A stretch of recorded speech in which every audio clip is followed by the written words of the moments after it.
You know, Lloyd, just when I think you couldn't possibly be any dumber, you go and do something like this. And totally redeem yourself! Welcome back, everybody. Chuck Nasty on Fantasy Football here. Happy Waiver Wednesday. Hope you guys got everybody that you needed this morning, specifically the New England Patriots defense, to stream this week against none other than the Miami Dolphins. I got Raheem Mostart in one league. Got a couple of other guys in Chris Conley and some other ones in some deep PPRs. Pretty happy about it. We'll see how it goes later this week. But right now, tonight, I'm going to give you guys a short overview of Week 2 of the NFL. We are going over start 'em, sit 'em for Week 2.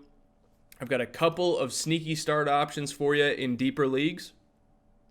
And then we're going to go over my picks for the week in my Pick'em League, as well as the Against the Spread picks I'm taking. So, we're talking about stardom. This is probably my favorite player in the NFL right now. And his name is Austin Ekeler.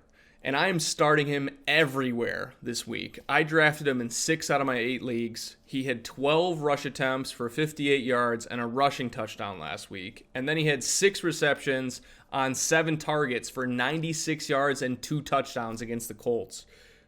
He was on the field twice as much as Justin Jackson. I'm super stoked about that. I had a feeling he was going to fill the Melvin Gordon role as much as the Chargers talked about running back by committee or 50-50 split. It doesn't seem like it's going to happen. So he gets a sweet matchup against the Detroit Lions this week, who gave up 25 points to David Johnson and the Cardinals last week. So fire him up all over the place. I have him as a top 5 running back this week. Moving on, I've got a couple of other guys. Chris Carson. So he had 15 rushes for 46 yards and a touchdown, and then 6 receptions on 7 targets for 35 yards and another touchdown. If you guys are in PPR leagues and you have Chris Carson on your team, you need to be starting him every week until further notice. Since week 11 in 2018, he has averaged 102.2 yards from scrimmage, and he's been on the field 77% of snaps in week 1. So really stoked. On paper, it doesn't look like the Steelers are a great matchup for him. I beg to differ. I think the volume and the workload and the passing work is going to be there for Chris Carson. I'm firing up this week. In addition to the two of those guys, Mark Ingram. Mark Ingram is somebody that has always been near and dear to my heart because I've had a ton of him when he was on the New Orleans Saints, and I never understood why they wouldn't give him 3-down passing work. But of course, they had Alvin Kamara. It makes total sense. I get it. I just wanted him to have the opportunity to do that. Now that he's in Baltimore, he absolutely popped off last week in the 59-10 win over the Miami Dolphins. 22.7 points in PPR format, and he has an even better matchup this week against the Arizona Cardinals, who gave up the 3rd most fantasy points to running backs in 2018. I'm starting him in every league that I own him with confidence. I'm excited to see what him and Lamar Jackson and the Ravens do to the Cardinals this week. I got another running back for you guys to start, and his name is Sony Michel. Now, he was an absolute dud last week, and he cost me one of my leagues by putting up less than 5 fantasy points. Really, really unfortunate, but he has a great matchup against the Miami Dolphins this week. Expect the Patriots to be ahead in this game and running the ball a lot to kill the clock. Typically, James White gets more involved on 3rd downs. Rex Burkhead gets more involved on kind of those middle-of-the-field plays.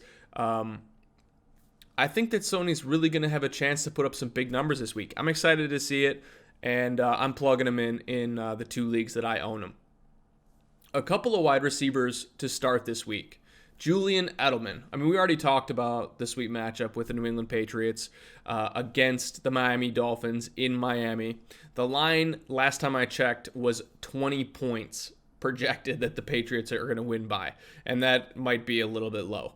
But Miami Dolphins gave up 2 touchdowns to slot receivers last week. I understand they were in a blowout. It was 59-10 against the Ravens, but The Patriots also have this issue where Bill Belichick just feels inferior if he ever stops driving the ball. So it doesn't really matter if they're up 30-0 after the first quarter or the first half. They're going to continue to throw the ball, and they're going to continue to run it, and they're just going to try to score as many points as possible. So fire Julian Edelman up in any league that you own him. Other than that, I've got Brandon Cooks. So he's got a matchup against the New Orleans Saints. You saw what happened on Monday night when he was playing against the Saints were playing against the Houston Texans. It turned into a giant shootout, right? All of the receivers were getting a ton of points. The deep ball was all over the place on both sides of the field. The best part about the New Orleans matchup is they tend to have problems with vertical threat wide receivers. You saw Kenny Stills get, a 49-yard reception on that final drive for Deshaun Watson. There's no reason why Kenny Stills should be absolutely destroying a New Orleans secondary. If Kenny Stills can do it, so can Brandon Cooks. So I'm firing him up this week. I have two other starts for you at the wide receiver position. I have Tyler Boyd and John Ross.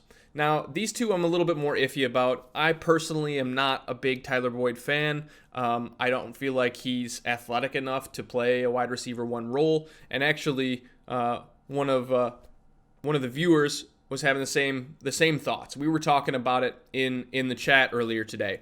But Boyd had 11 targets last week. He had 8 catches. John Ross had 12 targets for 7 receptions, 158 yards, and 2 touchdowns. Now, it's a pretty big line for John Ross. He's never put anything up that big in his entire life. But more importantly, the Bengals threw the ball 51 times. I don't know that they're going to throw the ball again 51 times, but the 49ers have allowed the 4th most points to fantasy wide receivers in 2018. So if I own these guys, I'm looking for an upside wide receiver 3. I'm plugging both of them in. And the last guy is a personal favorite to me because he actually won me the league, unfortunately, against my own Denver Broncos. He won me my matchup on Monday night when Tyrell Williams put up 105 yards, a touchdown for 22.5 fantasy points. He gets a sweet matchup against the leaky Kansas City Chiefs secondary. Fire him up. Plug him in there. I've got some sit-ems for you guys for this week as well. I want to cover a couple of guys. A few of them have injury-related issues, but most of them just have tough matchups. If you guys haven't heard the news about Mike Williams possibly having something going on with his knee, the Chargers just signed another wide receiver to their practice squad. It doesn't sound good to me. I'm plunking him on my bench until I hear anything further. Other than Mike Williams, Larry Fitzgerald. So he had a really good week last week against the Detroit Lions, but he has a tough matchup against Baltimore. I own Larry in a couple leagues. He is a PPR legacy player. I love starting him just because he gets a ton of targets. Even if he's not going more than 10 or 15 yards, that's fine. But this week, I'm putting him on the bench. Baltimore allowed the 7th fewest fantasy points to wide receivers last year in 2018. And the Miami receivers that played Baltimore last week scored a combined total of 9.7 points. I don't want anything to do with that. You have better players that have better matchups to plug in other than Larry Fitzgerald. If not, find one of these upside guys on the waiver wire and plug them in there. Other than Larry Fitzgerald and Mike Williams, Kenny Golladay. Now, Kenny G is a personal favorite of mine. He's one of those volume receivers. I have him on a couple of my teams, but he gets to play against the Los Angeles Chargers. And the Chargers have this corner named Casey Hayward. And Casey Hayward is assigned to shadow our boy Kenny G this week. So although I have him in one of my high-stakes leagues, he is going on the bench this week. If I don't have another option, I'll plug him in there and hope that he just has, a couple of good receptions and maybe a touchdown pass. I'm not optimistic in this matchup this week. I don't like it. I've got a couple other wide receivers for you guys to sit. The entire Cleveland wide receiving core minus Odell Beckham. Okay, so if you have ODB, plug him in. That's fine. You obviously can't sit him. But if you have Jarvis Landry, you have Rashad Higgins, you have David Njoku, you have any of these guys, put them on the bench. The Browns looked bad this week, and they get the Bills they get the Jets on Monday night. They get the Jets on Monday night, but the Jets had kind of a tough showing with the Bills, and but the Jets really, they shut down Cole Beasley, and John Brown had a decent game. I want to see something from the Browns before I play these guys, so I'm sitting pretty much all of them. In addition to that, I am sitting Robbie Anderson in this matchup, so I don't want a Jets receiver other than Jamison Crowder be playing for me on Monday night. He had a ton of targets. He should be in good shape. That's the only player that I'm playing in that game. So Jamison Crowder, Odell Beckham Jr. In addition to that, I've got some running backs to sit this week.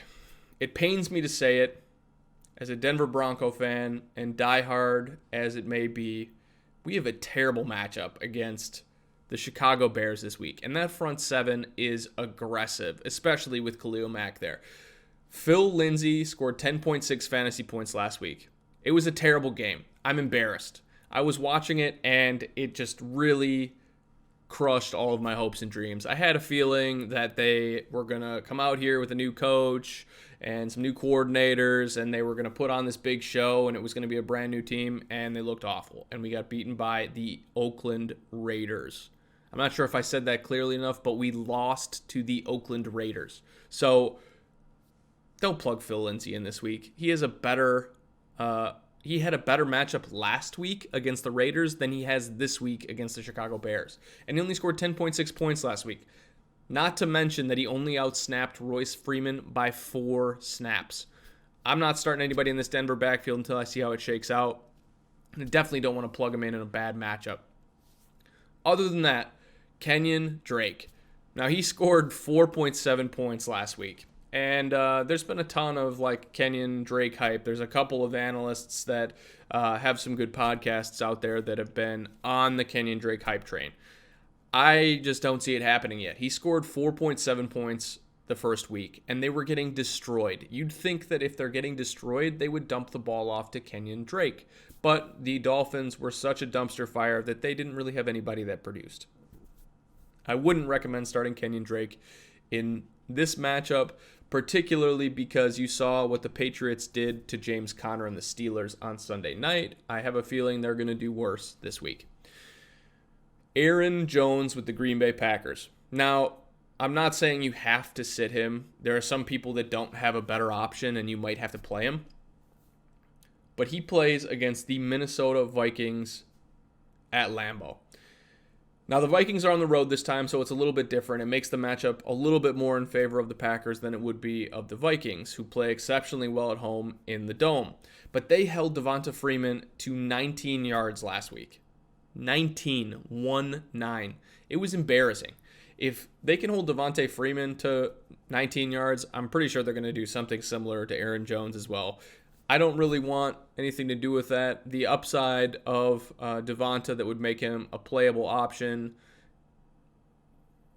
of Aaron Jones that would make him an option, would be getting more receptions. And he only caught 1 ball last week for 1 yard. He scored 4.9 points in PPR formats last week. I'll pass. We were just talking about what the Minnesota Vikings did to Devonta Freeman in their first matchup. Well, Devonta Freeman's another person that I'm sitting week 2. I have him in a couple of leagues. He's playing at home in Atlanta, but more importantly, he only had 19 yards week 1. I understand all players have bad weeks, but he had pretty much the same amount of snaps as Ito Smith, and that's really scary.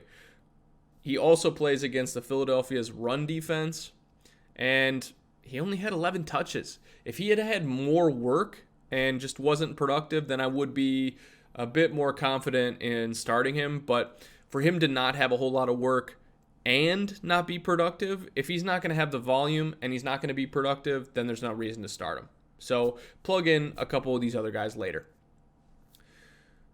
Last guy I have for the sit-ems, David Montgomery. I got burned by him in 1 league last week. Unfortunately, I sat him in 3 leagues, and I started him in 1 because I thought that there was going to be a chance that he'd have a good game against the Green Bay Packers.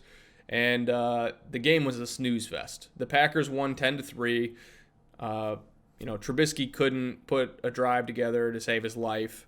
And more importantly, Matt Nagy started Mike Davis over David Montgomery. Now, he got totally outsnapped by Mike Davis, and until Matt Nagy goes back and watches the film and realizes that David Montgomery is twice as productive as Mike Davis will ever be, I got to have him riding the pine. It's not a risk that I'm going to take, especially against the Denver Broncos defense. You have a couple guys in that front seven, the Bradley Chubbs of the world and Von Miller, that have a tendency to get into the backfield and have a pretty good run defense. So I'm not starting Montgomery this week. I do have a couple of sneaky starts for you guys. I've talked about it a couple of times. I've heard a couple of you guys doing it, that you were looking to stream quarterbacks or you were looking for some upside. I just have this gut feeling that our man Josh Allen, who only put up 16 points last week against the Jets, I know is going to have a killer week against the New York Giants. Trust me when I say this. They gave up 33.4 points in fantasy to Dak Prescott. Why can't a quarterback that is more proficient at rushing the ball do better than that? I have a feeling that it's coming. I want to see it. Time will tell whether or not we're right on that one. So Josh Allen is a sneaky start. Other sneaky starts, I have two other guys, two QBs that I talked about this week in the streaming quarterbacks video. If you haven't seen it, go back and watch it. All of the views help my channel. They help me build kind of a bigger audience to be able to help all of you guys win your leagues, win some money. We're in this together is what it comes down to. So one of my buddies actually texted me and told me to stop giving fantasy advice away on YouTube because he's concerned that other people in the league are going to be better than they were before. Well, sorry, buddy. I'm not going to stop. So two other quarterback options that are sneaky starts this week. Derek Carr is probably chilling on your waiver wire. Now, he had a pretty good-looking week against the Denver's defense on Monday night. I hate to say it, but he completed 22 of 26 passes for 259 yards in that game. And the best part is he gets to go against the Kansas City Chiefs. We've talked about the Chiefs before. Everybody knows Patrick Mahomes and the Chiefs. They are a killer, high-octane offense. But their defense sucks, which is why they keep having these shootout games, which is why Gardner Minshew completes 22 of 24 passes against the Chiefs defense. I've got this feeling that Carr is coming in here and he's going to do well. If you look at his past against Kansas City, okay, week 13 last year, he threw for 285 yards and 3 touchdowns in Oakland. Now he plays terrible on the road in Kansas City. He had 185 yards and 2 picks in Kansas City last year as well. But the year prior to that, in Oakland, he threw for 417 yards and 3 touchdowns. So the Raiders are playing at home. They're playing against Kansas City. 285 yards and 3 scores. 417 yards and 3 scores. That sounds pretty good to me. I'll take my chances streaming Derek Carr if I absolutely need to. But he would be a decent option if you're looking for some upside. Last quarterback as a sneaky start, Andy Dalton. I talked about him last week as well, or last video, yesterday. Sorry, I lose track of time sometimes. Dalton completed 35 of 51 passes for 418 yards and 2 touchdowns last week. All right. It might have had something to do with the fact that Joe Mixon got injured, hurt his ankle, and he was forced to throw the ball more than he normally should. But there's a pretty good chance that Joe Mixon's going to be out this week too. And if he plays and he is in there, he might be a decoy. I just don't think that they're going to bring him back in an attempt to re-injure or have the potential to re-injure his ankle again right away. It would make sense for them to kind of hold out their star running back a little bit and be a bit safer. So the Bengals typically have a 60+% pass rate, okay? If the game script is close, they're not getting blown out, they're not winning, they're throwing 60-40, roughly. So being a pass-heavy team, if you have a quarterback that has a couple of deep threats in, John Ross, you got a good touchdown target in Tyler Eifert, and then you have Tyler Boyd, who is a solid wide receiver 2-3 with upside. They get to play against the 49ers in Cincinnati. I wouldn't mind that at all. If you're streaming the quarterback position, one of these 3 guys is exactly what you need. A couple of other sneaky starts for you before I wrap this up. Running backs. Gio Bernard, okay? He's playing in the same game that Dalton is, obviously, against San Fran, at home in Cincinnati. And we talked about it. Joe Mixon's probably going to be out in this game. If he starts, there's a good chance that Gio is probably going to get the majority of the work anyways, because there's no reason why they would just force Mixon back in there to get re-injured right away. Mixon has only missed 4 games in the last 2 years. But in those 2 games, Gio Bernard averaged 17.5 touches for 89 yards and a touchdown.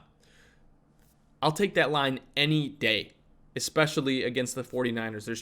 There's a good chance that he would beat that. So last week, the 49ers playing against Tampa Bay, 28 touches for 171 total yards is what they gave up to Tampa Bay. We're talking about Peyton Barber and Ronald Jones and Dare Ogunbowale. So Gio's better than all 3 of those guys. I would project that he has a pretty good week. Other than that, Matt Breida, okay? He's on the other side of the ball in this one, playing against the Cincinnati Bengals at home. But in the 9 games over the last couple years where Matt Breida has seen at least 10 carries, he averaged 15.7 touches for 94 yards and 0.44 touchdowns. That's a pretty good stat line. I like Breida in this matchup.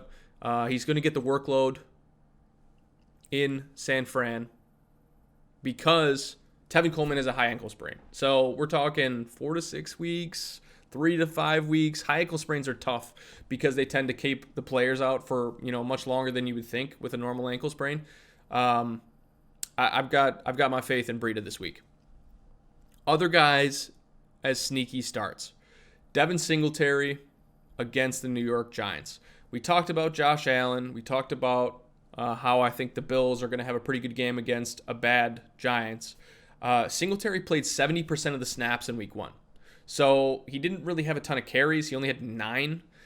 Most people are, a little bit discouraged by that. But he had 4 carries into 70 yards, and he caught 5 passes for 28 yards in the first week.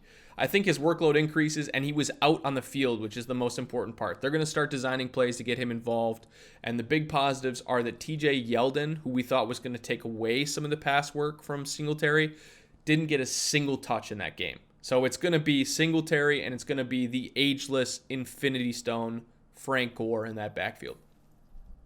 I have a couple of other sneaky starts for you. Adrian Peterson and Chris Thompson for the Washington Redskins. Now, if you drafted Darius Geis, I pity the fool who drafted a rookie who has had 5 knee surgeries before he plays in an NFL game. But, of course, he hurts his other knee, has some sort of a meniscus injury, and he's probably going to be ruled out for September. I'm not sure what the prognosis looks like longer term than that, but we know that AP gets to be AP again. If you were here last year, nobody thought that AP was going to have a good year. He had 1,250 yards and 8 touchdowns last year. He was going in the 12th round. I don't understand why people wouldn't draft him this year. He's on the waivers in a ton of leagues. If he's on the waivers, go pick him up and put him in because he's going to get the lion's share of the work. And then when the Redskins fall behind, Chris Thompson's going to do his thing. You remember 2 years ago, 2017, he had 10.3 touches a game, 80.4 total yards, and 0.6 touchdowns a game. And then last year, before he hurt his ribs, 24.8 fantasy points per game, 22.3 fantasy points per game. And then he got the rib injury and was, kind of done for a while after that. But they're going to be behind. They were behind. Well, first they were ahead against the Eagles. And then when they got behind, he started getting more work. He turned 10 touches in a 78 yards for 14.8 fantasy points against the Eagles. They're definitely going to be behind against the Cowboys again, and they're going to use that dump-off option. So especially in PPR formats, fire Chris Thompson up. And then one other sneaky start that I have. I'm not sure how sneaky this is. I think that most people with a good chunk of fantasy acumen are already on the Michael Gallup train, but he is on the other side of this ball against Washington, and he had a huge week last week. 7 receptions for 158 yards, and he caught all of his targets. So Kellen Moore, who, has had all of these tweets about how Jerry Jones couldn't pronounce, his first name, his offense looked good. He knew how to call the plays. The Cowboys were just thriving under that offense. I'm excited to see what they do against Washington this week on the road. But Washington got absolutely lit up by Deshaun Jackson last week. 8 for 154 and 2 touchdowns. And then they gave up 2 scores to Alshon Jeffrey on top of that. I think that Michael Gallup's going to have a good week, but treat him more as like an upside wide receiver 3, low-end wide receiver 2. That is all I've got for you guys. I'm going to put my picks up for the week on the screen here. If you guys have any questions on specific players that I did not mention in here, please make sure you leave a comment down below, and I'll get back to you, let you know who I think you should start that week, and we'll go from there. Also, if you have not subscribed to the YouTube channel, this is what helps me grow as a provider of content, premium fantasy content. This is what helps me get more information out to you guys and helps other people win their leagues too. I'm not saying send it to a friend or anybody that's in your leagues. Take the info for yourself. That's fine. But if you hit that sub button below, you'll get notified when I post new videos, and you'll have a competitive advantage over your fantasy league mates. So that is all I've got for you guys today. I am going to be out of town Friday, Saturday, Sunday, so there's not going to be a Twitch stream on Saturday night at 7 p.m. unless you guys really, really want me to. I will be in a hotel in the Quad Cities playing golf on a golf trip. And if you guys, leave a comment below and let me know that you'd like me to do a start sit-em or a roster question fantasy stream on twitch.tv/ChuckNasty at 7 p.m. on this Saturday, then I'll definitely consider doing that.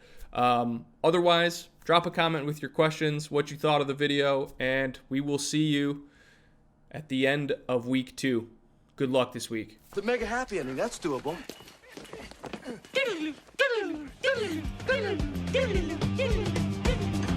Good night and party on! Party on, Wayne!